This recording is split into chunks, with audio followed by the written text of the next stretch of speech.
And to finish out our noon window, we got our first elimination game of the day. We got Baylor, who's 4-2, traveling to TCU, who's also 4-2. TCU favored by 3 points on ESPN2.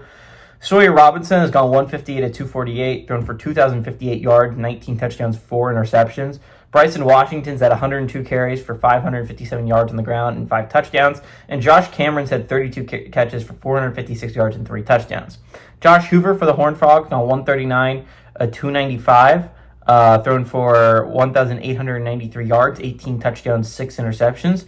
Kavorian Barnes had 49 carries for 285 yards and a touchdown. And Eric McAllister's had 21 catches for 541 yards and 7 touchdowns. TCU is 59-53 all-time against Baylor. Last game did go to Baylor in 2024, if you guys remember last year's thriller against the Horned Frogs. TCU had won the previous 4 times these two teams have played, though.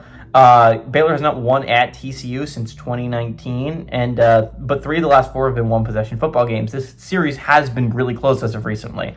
But Dave Aranda has not done a great job of beating the Horned Frogs. He's only 1-4 during his tenure at Baylor against the Horned Frogs. Sonny Dykes has done a decent job of beating the Bears. He's 2-1 during his tenure at TCU. Last year was his first loss. He's never lost at home against the Baylor Bears. And Aranda's never won on the road against the Horned Frogs. Again, big game when talking about both teams. TCU is coming off just a weird loss against Kansas State, a game that I thought Kansas State was going to win, but I think a lot of people didn't think that at all. They hadn't been watching Kansas State all year, and Kansas State had been very close even recently. Baylor only barely escaped Kansas State by 1 point. Again, this is a really interesting Baylor Bears team. Again, this is a Baylor Bears team that I legitimately believe can beat anyone in the Big 12, but at the same time can almost lose to anyone in the Big 12. Their defense is atrocious, but their offense with Sawyer Robertson is legitimately so good that they're fun to watch. TCU is kind of the same way. Josh Hoover is a very, very interesting, good football player, but the problem is his mistakes. Again, TCU made a lot of mistakes against Kansas State, which is the reason why they lost that football game. I believe they had 3 turnovers in that football game. Again, not very often you can win a college football game with having 3 turnovers. So again, I think this game is going to be really interesting. Again, very important for both teams because whoever loses is really out of college football playoff contention.